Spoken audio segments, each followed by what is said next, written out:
আমাদের যে শিক্ষার্থীরা আমাদের কাছে আবেদন করেছে, এই উদ্ভূত পরিস্থিতির পরিপ্রেক্ষিতে আমাদের আজকে কমিশনে আমরা 12টার সময় মিটিং করেছি।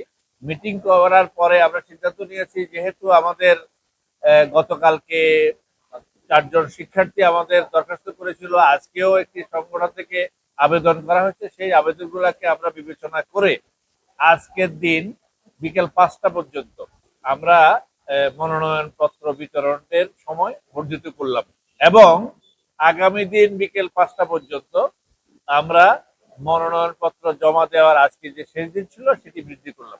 এই বডিলি চেঞ্জ করার পরিপ্রেক্ষিতে অন্য কোনো সমস্যা কিন্তু আমরা আপাতত রাখছি না।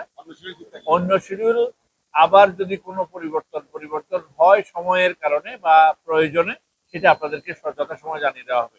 এই মুহূর্তে একদিন বডিলি চেঞ্জ করা হলো, সেটি হলো যে মনোনয়ন পত্র প্রদান আজকের দিন চলবে আর মনোনয়ন পত্র জমা দেওয়া আগামী দিন চলবে।